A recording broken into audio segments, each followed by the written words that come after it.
नमस्कार प्यारे बच्चों। आप सभी का आपके अपने परिवार गोल एकेडमी बाय मोहित सर पर बहुत बहुत स्वागत है। और आप सभी कैसे हैं? आशा करता हूं आप सब स्वस्थ मस्त एवं जबरदस्त होंगे। तो प्यारे बच्चों, आज की क्लास बहुत ही मजेदार होने वाली है।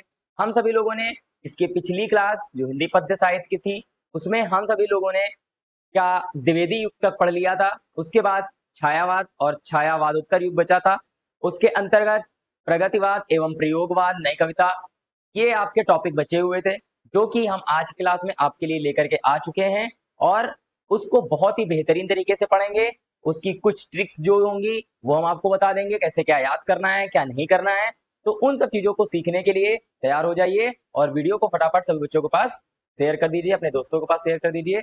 और क्लास को देरी ना करते हुए अपनी क्लास को स्टार्ट करते हैं।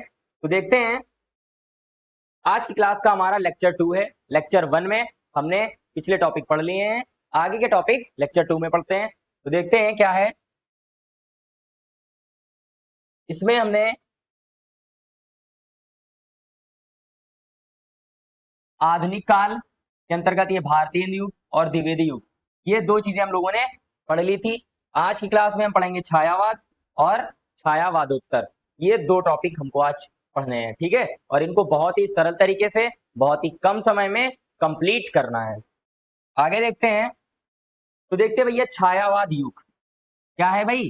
छायावाद युग। और इसकी जो समय सीमा है वो क्या है? 1918 से 1936। 1918 से 1936। कहीं कहीं पे यहाँ पे 1938 भी लिखा रहता है, ठीक है, लेकिन ये हमारी सही है 1918 से 1936। ये हमारी छायावाद युग की समय सीमा है।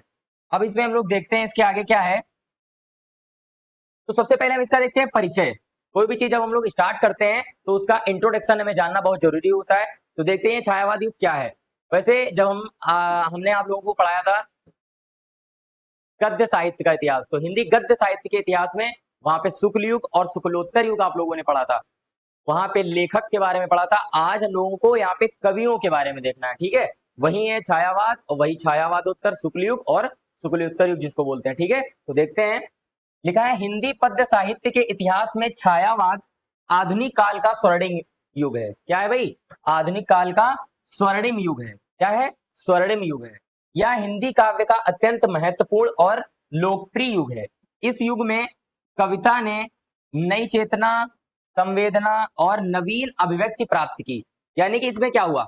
इसमें जो इस युग में जो कविता थी, कविता ने एक नई चेतना, कविता जो थी उसमें चेंजमेंट किया गया, उसमें नई चेतना, नए विचार उसमें डाले गए, ठीक है। संवेदनाएं डाली गई, भाव प्रकट किए गए और उसमें एक नई अभिव्यक्ति। तो ये सारी चीजें जो है हमारी जो कविता है उसमें ये सारी चीजें आई, ठीक है। इसके बाद देखते हैं इसका अर्थ क्या होता है, छायावाद का अर्थ क्या होता है। तो बात करें छाया, तो छाया का अर्थ क्या होता है? सूक्ष्म या रहस्यमयी या अप्रत्यक्ष अभिव्यक्ति। क्या? सूक्ष्म, रहस्यमयी या अप्रत्यक्ष अभिव्यक्ति जो होती है उसको बोलते हैं छाया, ठीक है।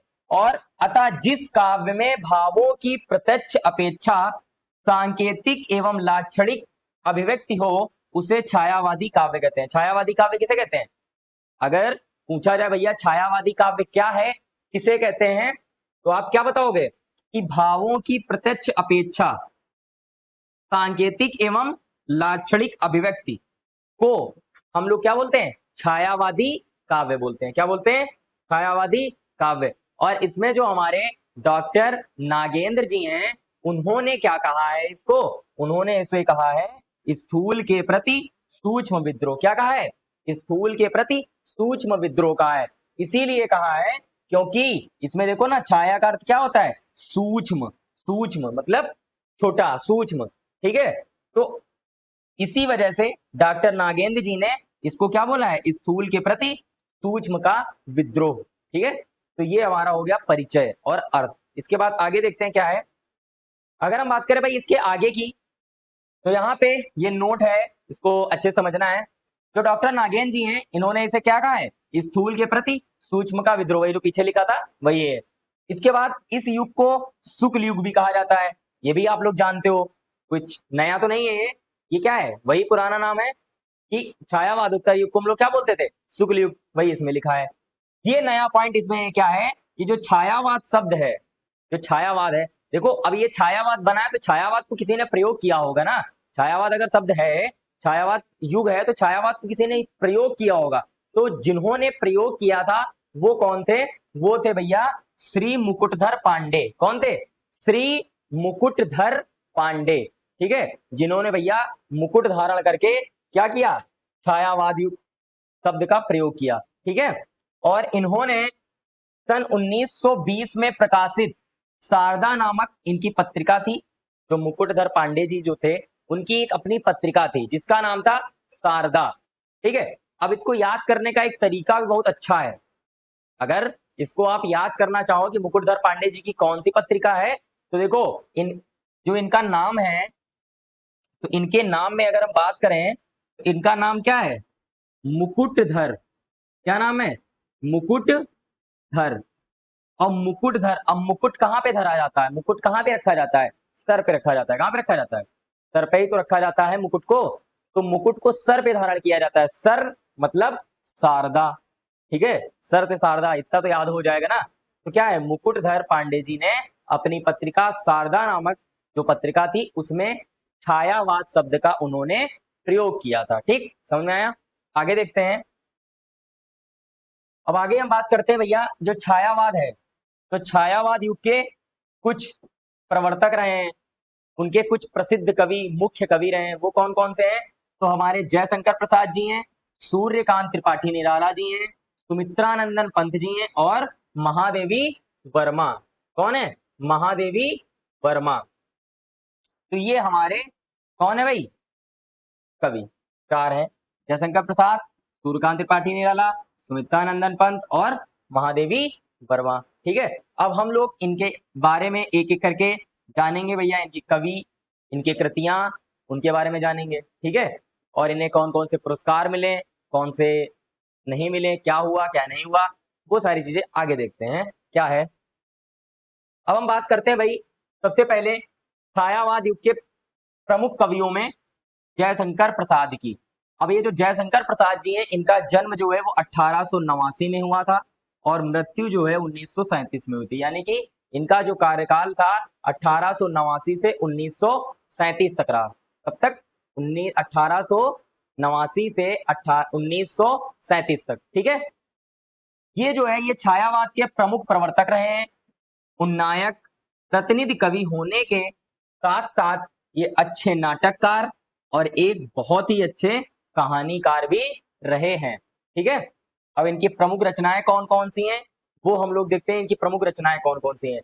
तो पहली इनकी रचना है चित्राधार, दूसरी है कानन कुसुम, तीसरी है झरना, लहर, प्रेम पथिक, आंसू और कामायनी।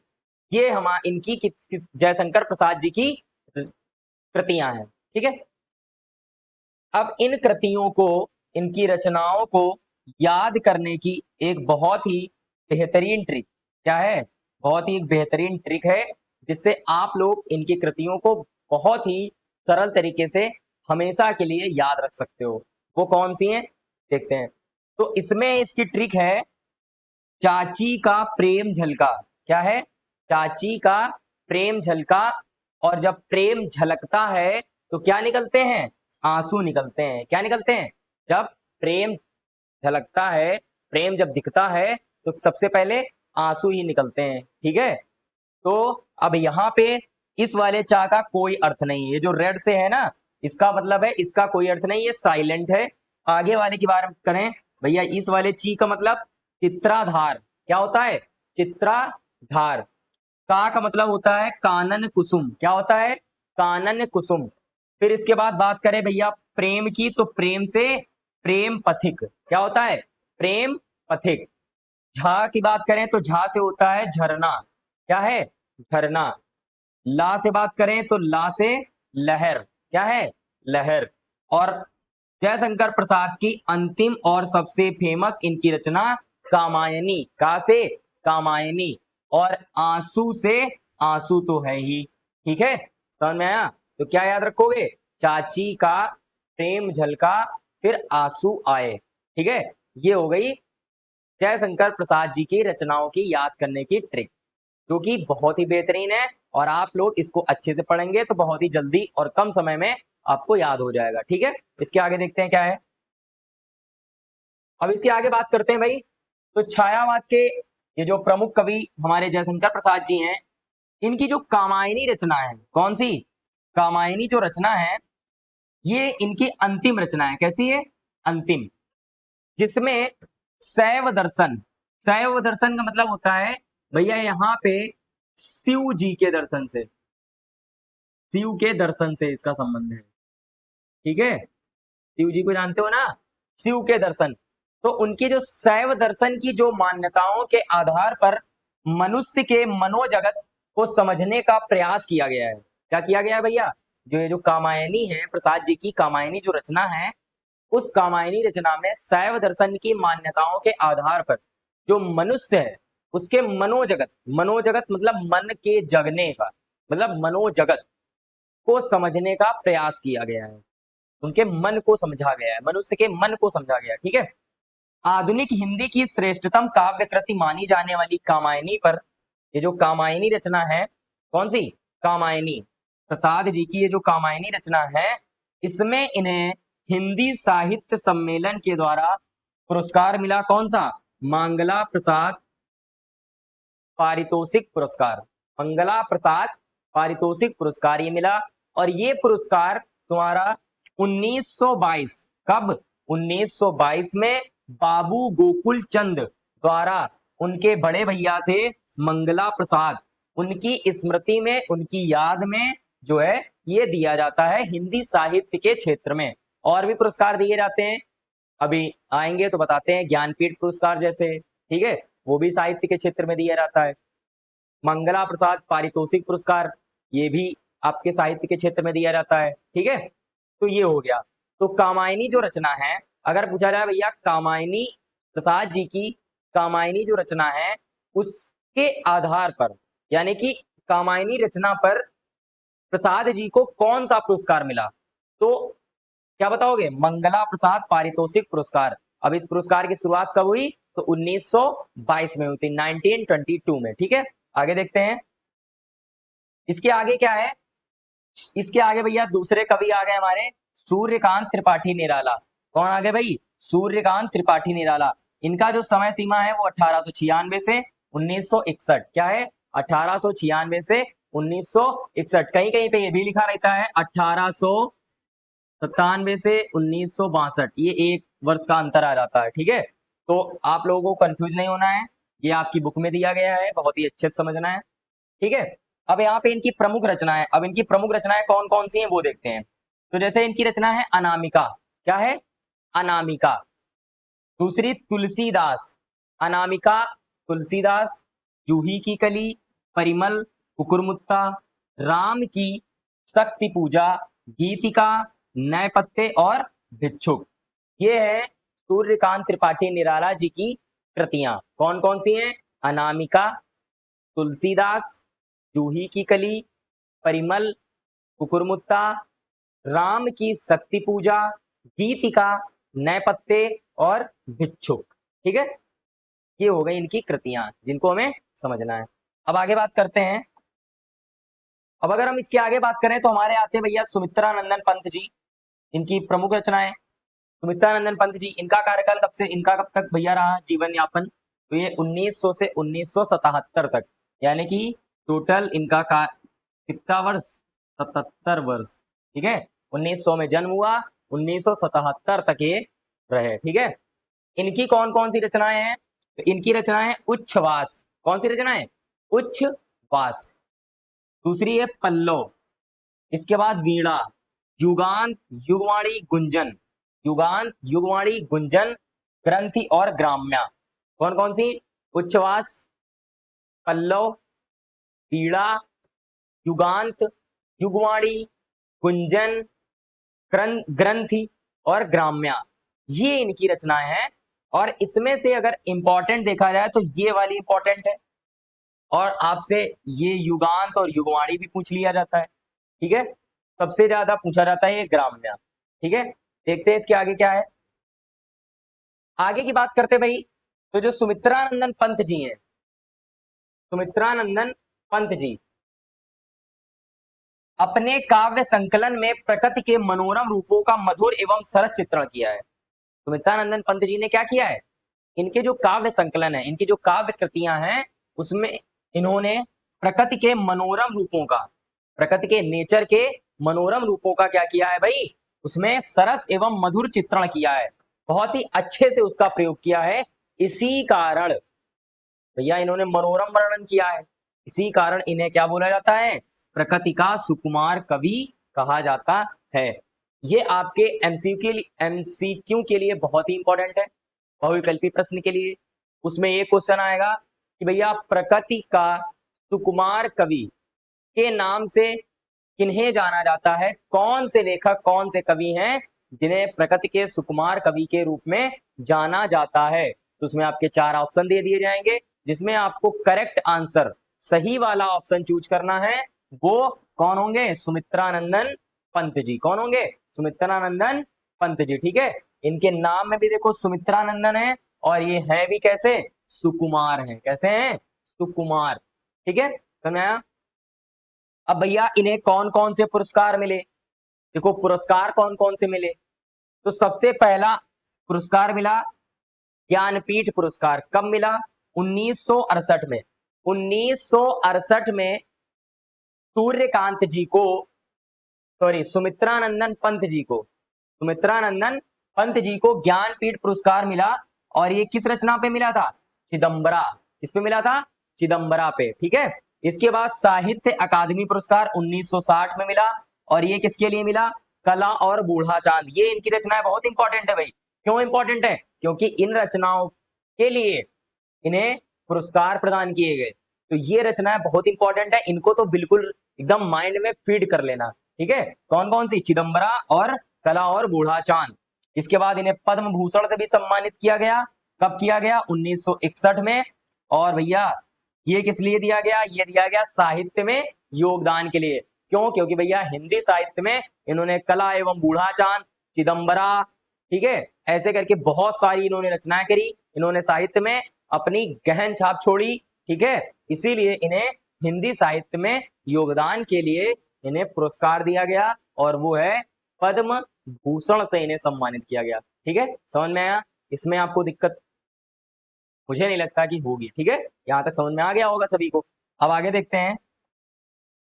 अब भाई हम अगर आगे की बात करें तो आता है छायावाद युग के प्रमुख कवि में लास्ट है महादेवी वर्मा जी। कौन है, महादेवी वर्मा। और ये भी बहुत एक अच्छी, भैया जितने आप लोगों ने पढ़ा होगा, जैसे अतीत के चलचित्र हैं, ठीक है, ये सब करके आप पढ़ते चले आ रहे होगे। तो जैसे इसमें 1907 ईस्वी से 1987, यानी कि इनका टोटल कार्यकाल, यानी कि जीवन काल कितना रहा, 80 वर्ष का। कितने वर्ष का, 7 में 87, 7 से 87 मतलब 80 साल का। ठीक है, 80 साल में इन्होंने हिंदी साहित्य में क्या भूमिका निभाई, उन्होंने कौन कौन सी रचनाएं करी, क्या किया, वो देखते हैं। तो सबसे पहले इनकी रचना थी निहार। कौन सी थी, निहार। फिर इसके बाद आती सांद गीत, फिर दीप शिखा, रश्मि यामा और नीरजा सप्तपर्णा। नीरजा और सप्तपर्णा कौन कौन सी रचना है भैया, निहार, सांद गीत, दीप शिखा, रश्मि यामा, नीरजा सप्तपर्णा, ये इनकी रचनाएं हैं। महादेवी वर्मा जी की भैया ये रचनाएं हैं। और ये इनका कब प्रकाशन हुआ, ये अपना सन लिखा हुआ है, इसको आप अपना पढ़ लोगे। ठीक है, ये 1930, 1935, दीप शिखा 1942, रश्मि 1932, यामा 1936 और नीरजा 1934, सप्तपर्णा 1959। ठीक है, इसको पढ़ लेना। अब देखते हैं भैया इनकी जो कविताएं हैं, जो महादेवी वर्मा जी हैं, इनकी कविताओं में क्या दिखाई देता है वो देखते हैं। तो दिखता है इनकी कविताओं में वेदना, इनकी कविताओं में करुणा, रहस्यवाद और प्रकृति प्रेम। क्या क्या दिखता है भैया, वेदना, करुणा, रहस्यवाद और प्रकृति प्रेम की प्रधानता, यानी कि भैया नेचर लव। ठीक है, प्रकृति प्रेम की प्रधानता ये इनकी कविताओं में दिखाई देती है। किसकी कविताओं में, महादेवी वर्मा जी की कविताओं में आपको वेदना, करुणा, रहस्यवाद और प्रकृति प्रेम की प्रधानता ये आपको दिखाई देती है। ठीक है, समझ में आया? यहाँ तक कोई दिक्कत नहीं। आगे देखते हैं। इसके बाद भाई बात करते हैं इन्हें कौन कौन से पुरस्कार मिले। कौन कौन से पुरस्कार मिले? तो महादेवी वर्मा जी को ज्ञानपीठ पुरस्कार दिया गया। कौन सा पुरस्कार दिया गया? ज्ञानपीठ पुरस्कार दिया गया। और ये पुरस्कार 1982 में यामा के लिए दिया गया था। कौन सी रचना के लिए? यामा के लिए। ठीक है, देखो माँ इसमें आ रहा, माँ, ठीक है, क्या है? माँ, माँ से महादेवी, और इनकी लास्ट में इनका नाम क्या आ रहा है? यामा। ठीक है, यानी कि यामा जो रचना है वो महादेवी वर्मा जी की है, और इसके लिए महादेवी वर्मा जी को जो है ज्ञानपीठ पुरस्कार प्रदान किया गया। ठीक है, और इसके बाद दूसरा है सक्सेरिया पुरस्कार। ये जो पुरस्कार है ये सिर्फ महिलाओं को दिया जाता है। इसको दिया जाता है, महिलाओं को दिया जाता है, जो महिला साहित्यकार होती हैं, मतलब साहित्य के क्षेत्र में जो महिलाएं अपना योगदान देती हैं उनको ये पुरस्कार दिया जाता है। और ये इनको पुरस्कार दिया गया था नीरजा के लिए। किसके लिए दिया गया था? नीरजा। किसके लिए? नीरजा के लिए दिया गया था। ठीक है, समझ में आ गया? इनके पुरस्कार ये हो गए महादेवी। आगे देखते हैं क्या है। अब इसके बाद यहां तक हम लोगों ने देख लिया छायावाद, इसको हम लोग शुक्ल युग बोलते हैं। उसके 4 प्रमुख प्रवर्तक थे। ठीक है, जयशंकर प्रसाद, और तुम्हारे सूर्यकांत त्रिपाठी निराला, सुमित्रानंदन पंत जी, और महादेवी वर्मा जी। ये 4 लोग थे बहुत ही इंपॉर्टेंट, जिनको हम लोगों ने अच्छे से पढ़ लिया। अब बात करते हैं छायावादोत्तर युग, और इस छायावादोत्तर युग को हम सभी लोग शुक्लोत्तर युग भी बोलते हैं। क्या बोलते हैं भैया? शुक्लोत्तर युग भी बोलते हैं। इसको देख लेते हैं भैया, शुक्लोत्तर युग। शुक्लोत्तर युग, ठीक है, शुक्लोत्तर युग बोल देते हैं। क्या बोलते हैं भाई? शुक्लोत्तर युग।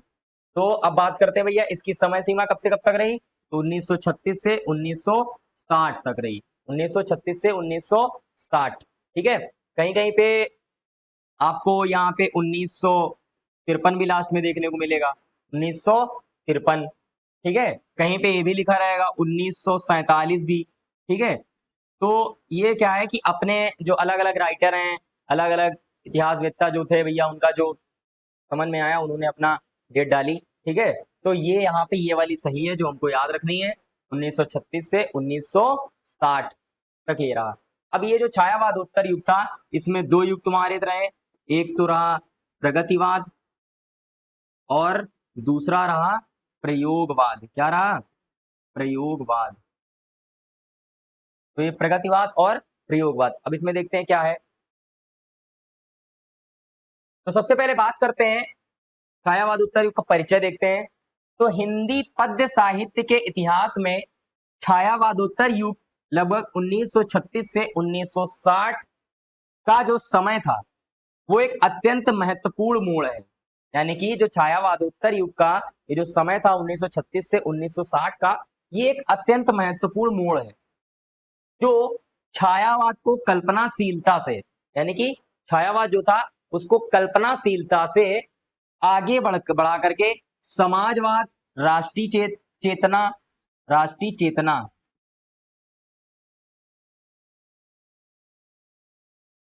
की ओर, ये गलत लिख गया है यहाँ पे, की ओर उन्मुख है। इसे शुक्लोत्तर युग के नाम से भी जाना जाता है। ठीक है, ये हो गया हमारा इंट्रोडक्शन। ठीक है, आगे देखते हैं। आगे बात करें भाई, ये जो छायावादोत्तर युग है इसको 2 भागों, अभी हमने आपको बता दिया, प्रगतिवाद और ये प्रयोगवाद और नई कविता। ठीक है, देखते हैं क्या है। तो बात करते हैं भाई प्रगतिवाद। अब ये जो प्रगतिवाद है, प्रगतिवाद का अर्थ क्या होता है? प्रगति, देखो इसके वर्ड में ही लिखा है क्या? प्रगति। प्रगति का मतलब होता है सक्सेस। प्रगति का मतलब क्या होता है? सक्सेस, मतलब आगे बढ़ना, प्रगति करना, उन्नति करना। ठीक है, आगे बढ़ना। तो अब यहाँ पे क्या है? समाज की प्रगति के लिए जो साहित्य था, समाज को आगे बढ़ने के लिए जो साहित्य था उसे क्या बोला गया? उसे बोला गया भाई प्रगतिवाद। क्या बोला गया? प्रगतिवाद बोला गया। फिर बात करते भाई प्रगतिवाद के जो कवि थे, उसमें रामधारी सिंह दिनकर, बालकृष्ण शर्मा नवीन, और आपके हरिवंश राय बच्चन और नागार्जुन, ये आपके रहे। इनकी रचनाएं कौन कौन सी हैं? तो भैया आप सबसे पहले बात करते हैं रामधारी सिंह दिनकर। रामधारी सिंह दिनकर जी जो हैं उनकी कौन कौन सी रचनाएं हैं? तो रेणुका, परशुराम की प्रतीक्षा, कुरुक्षेत्र, रश्मिरथी, रसवंती, उर्वशी। और ये जो उर्वशी रचना है इस पे इन्हें ज्ञानपीठ पुरस्कार दिया गया था 1972 में। कब दिया गया था? ज्ञानपीठ पुरस्कार प्रदान किया गया था 1972 में रामधारी सिंह दिनकर जी को। ठीक है, समझ में आया? अब बात करते हैं बालकृष्ण शर्मा की। इन्हें इनकी रचनाएं कौन सी हैं? कुमकुम, पलक झपकती, रश्मि रेखा और क्वासी। क्या? कुमकुम, पलक झपकती, रश्मि रेखा और क्वासी, ये इनकी रचनाएं हैं। हरिवंश राय बच्चन की मधुशाला, मधुबाला, मधुकलश, यानी कि मधु, मधु और मधु, ये जहां पे दिखे तो यहाँ पे आपको क्या याद रखना है? हरिवंश राय बच्चन। ठीक है, आगे देखते हैं नागार्जुन की कौन सी है? तो बादल को घिरते देखा है, बादल को घिरते देखा है, बादल को घिरते देखा है। ठीक है, तो ये इनकी रचना हो गई किसकी? नागार्जुन जी की। ठीक है, समझ में आ गया? आगे देखते हैं, इसके आगे भाई प्रयोगवादी और नई कविता का जो युग है वो क्या है? तो जो प्रयोगवाद के प्रमुख कवि हैं, प्रयोगवाद जो है उसके जो प्रमुख प्रमुख कवि हैं वो हैं सच्चिदानंद हीरानंद वात्स्यायन अज्ञे। कौन है? सच्चिदानंद हीरानंद वात्स्यायन अज्ञे। अब जो अज्ञे जी हैं ये एक मासिक पत्रिका है जिसका नाम है प्रतीक। क्या नाम है? प्रतीक। उसके ये संपादक रहे हैं। और ये जो प्रयोगवाद था, आपका जो प्रयोगवाद था, इसकी शुरुआत तार सप्तक से हुई है। किससे हुई है? तार सप्तक से हुई है। तो इसके कहीं पे 3 सप्तक लिखे रहते हैं, कहीं पे 4 सप्तक लिखे हैं। ठीक है, हमने आपको सिर्फ 3 बताए हैं। ठीक है, जो कि अधिकतर किताबों में 3 लिखे रहते हैं। ठीक है, तो ज्यादा कंफ्यूजन क्रिएट ना हो उसके लिए हमने आपको 3 बताए हैं। ठीक है, तो 3 कौन कौन से हैं भैया? तो तार सप्तक, जो पहला सप्तक है इसको, पहले सप्तक को भैया क्या कहा गया है? तार सप्तक कहा गया। इसको पहला नहीं कहा गया है, ना तो प्रथम कहा गया है। ठीक है, इसको क्या बोला गया है? तार सप्तक बोला गया है। पहला और प्रथम नहीं बोला गया कि भैया सप्तक लिखने के लिए आ जाए तुमने तो प्रथम सप्तक, द्वितीय सप्तक, तृतीय सप्तक, चतुर्थ सप्तक। ठीक है, ये नहीं, पहला सिर्फ पहले वाले को बोलते हैं तार सप्तक। और ये कब हुआ भैया? 1943 में। दूसरा सप्तक ये हुआ 1951 में। तीसरा सप्तक ये कब हुआ? 1959 में। भैया देखो, इसमें हम +8 ऐड कर देंगे, +8 तो 51 बन जाएगा। 51 में +8 कर देंगे तो 1959 बन जाएगा। तो सिर्फ एक याद रखना है 1943, बाकी आगे के जो 2 हैं उसमें आपको 8 8 जोड़ देना है, उनका सन अपने आप बन जाएगा। ठीक है, ये याद करने का तरीका हो गया। ठीक है, आगे देखते हैं भाई। आगे बात करें तो जो तार सप्तक है, क्या है? तार सप्तक। तो तार सप्तक के जो कवि हैं इसमें 7 कवि थे। सप्तक मतलब 7, कितने? 7। कौन कौन से? तो गजानन माधव मुक्तिबोध। कौन है? गजानन माधव मुक्तिबोध। दूसरे रामविलास शर्मा। कौन है? रामविलास शर्मा। तीसरे नेमी चंद्र। कौन है? नेमी चंद्र। और जैन गिरिजा कुमार माथुर। कौन है? गिरिजा कुमार माथुर। इसके बाद भारत भूषण अग्रवाल, प्रभाकर माचवे, और लास्ट में हमारे क्या है? ये अज्ञे जी। मतलब ये तो सारा जो तार सप्तक है उसके जो मतलब जिन्होंने इसको प्रस्तुत किया वो तो अज्ञे जी ही हैं। ठीक है, तो अज्ञे जी, फिर गजानन माधव मुक्तिबोध, रामविलास शर्मा, नेमी चंद्र, गिरजा कुमार माथुर, भारत भूषण अग्रवाल, प्रभाकर माचवे, ये हो गए आपके कवि। अब बात करते हैं जो दूसरा सप्तक है, दूसरे सप्तक के कौन कौन से कवि हैं? तो वो है हरि नारायण व्यास। कौन है? हरि नारायण व्यास, भवानी प्रसाद मिश्र, शमशेर बहादुर और नरेश मेहता, शकुंतला माथुर, रघुवीर सहाय, धर्मवीर भारती। कौन? ये हरि नारायण व्यास, भवानी प्रसाद मिश्र, शमशेर बहादुर, नरेश मेहता, शकुंतला माथुर, रघुवीर सहाय और धर्मवीर भारती, ये हमारे हैं कवि। ठीक है, किसके? दूसरा सप्तक के। अब तीसरा जो सप्तक है इसके कौन कौन से हैं? तो प्रयाग नारायण त्रिपाठी, कुंवर नारायण, कीर्ति चौधरी। 3 हो गए। केदारनाथ सिंह, मदन वात्स्यायन और विजय देव नारायण शाही और लास्ट हैं सर्वेश्वर दयाल सक्सेना। कौन है? सर्वेश्वर दयाल सक्सेना। ठीक है, तो टोटल हमारे कितने हो गए भाई? 7 हो गए। प्रयाग नारायण त्रिपाठी, कुंवर नारायण, कीर्ति चौधरी, केदारनाथ सिंह, मदन वात्स्यायन, विजय देव नारायण शाही और सर्वेश्वर दयाल सक्सेना। ठीक है, तो ये हमारे सप्तक 3, 4 सप्तक, दूसरा सप्तक, तीसरा सप्तक, और इनके ये हो गए कवि। ठीक है, 7 सबके अपने अपने कवि हैं जिन्होंने इस सप्तक में अपना योगदान दिया। ठीक है, अब इसके बाद देखते हैं क्या है। तो इसके बाद बात करते हैं भाई, तो जो प्रयोगवाद और प्रगतिवाद की प्रमुख विशेषताएं या बोले प्रवृत्तियां, इसमें प्रयोगवाद और प्रगतिवाद दोनों की क्या है? तो इसमें नवीनता, नवीनता का मतलब आप सभी लोग जानते होंगे, मतलब नया। जैसे कोई चीज पुरानी, कविता में पुरानी चीजें हैं तो उनको थोड़ा सा बदल करके उसमें नई चीज जोड़ दी जाए, तो वो क्या हो जाती है? नवीनता। ठीक है, इसके बाद व्यक्तिवाद, व्यक्तिवाद का मतलब जिसमें व्यक्तियों के बारे में जानना हो, मतलब व्यक्तियों के बारे में बताया गया हो, व्यक्ति यानी कि व्यक्तिवाद, व्यक्तिगत बातें जोड़ी गई हो, समझ में आया? वो हो गया। फिर इसके बाद बौद्धिकता यानी कि बुद्धि से रिलेटेड। ठीक है, बौद्धिकता, समझ, विचार जिसमें हो उसको बोलते हैं बौद्धिकता। फिर इसके बाद प्रतीकात्मकता, ये प्रतीकात्मकता का मतलब क्या होता है कि मतलब चीजों को शब्दों के माध्यम से ना, बल्कि चित्र के माध्यम से, किसी प्रतीक के माध्यम से या किसी बिंब के माध्यम से, चित्र के माध्यम से हम चीजों को जब समझाते हैं तो उसको क्या बोलते हैं? प्रतीकात्मकता, यानी कि प्रतीक से समझाते हैं। और जब प्रतीक या सिंबल, जैसे आपको बता दें कि जैसे कोई चीज याद करनी होती है तो क्या होता है, ऐसे आप डायरेक्ट पढ़ोगे ना तो चीजें नहीं समझ में आती। जब आप उसको देख लेते हो, क्या कर लेते हो? देख लेते हो, तो वो चीज आपको बहुत ही अच्छी तरीके से याद हो जाती है, क्योंकि जो चीज देखते हैं वो हमेशा याद रहता है। ठीक है, इसलिए प्रतीकात्मकता का प्रयोग किया गया।